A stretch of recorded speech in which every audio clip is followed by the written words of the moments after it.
অনেকে আছে যারা একটু নাস্তিক্যবাদের পক্ষে কথা বলতে চায়, তাদের সুরে সুর মিলিয়ে আওয়াজ তুলতে চায়। তারা বলতো যে মোল্লা মৌলবীরা যারা ধর্মভিত্তিক রাজনীতি করতে চায়, তারা চায় এই দেশটাকে তালেবানি শাসন বানাতে। বলতো কি বলতো না? তালেবানি শাসন তারা প্রতিষ্ঠা করতে চায়, তারা চায় এই দেশটা আফগান হয়ে যাক।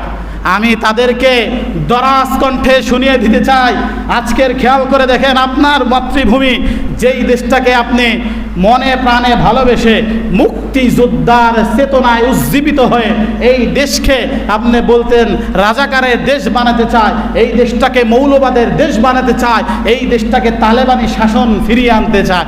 একটু লক্ষ্য করুন, আমাদের যেই বিপ্লব ঘটিয়েছে এই বিপ্লব ছিল ছাত্র জনতার বিপ্লব। কথা বলেন ঠিক না বেঠিক?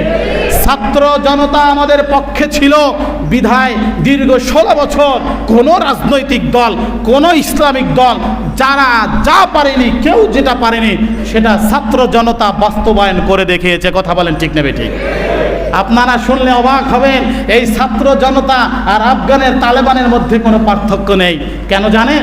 তালেবান এটা আরবি শব্দ, তালেব শব্দের অর্থ হচ্ছে ছাত্র, এটা আরবি শব্দ, বাংলায় হচ্ছে ছাত্র।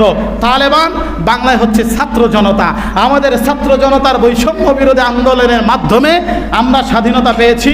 আফগানিস্তানের আরবি শব্দ অথবা উর্দু শব্দে ব্যবহৃত সেই ছাত্র জনতাই আফগানিস্তানের দীর্ঘ 19 বছর নির্যাতন নিষ্পীষণের পরে এই আফগান জাতিকে তারা স্বাধীনতা উপহার দিয়েছিল। বিষয়টা কি ক্যালকুলেশন করে মিলিয়ে দেখেছে? ওই যে তালেবানি বলেছেন, আমাদের দেশে কিন্তু তালেবানি শাসনে চলছে বর্তমানে। তালেবান মানে হচ্ছে ছাত্র জনতা। আপনি ডিকশনারি খুঁজে দেখেন, তালেবান এটা আরবি শব্দ, এই তালেবান মানে ছাত্র জনতা। বিশ্বের যে কোনো প্রান্তে, যে কোনো ভূখণ্ডে ছাত্র জনতা যদি একবার গর্জে উঠে, একবার যদি তারা রাজপথে নামে, সকল প্রকারের জুলুমের অবসান ঘটবেই ঘটবে ইনশাআল্লাহ। কথা বলেন ঠিক না বেঠিক?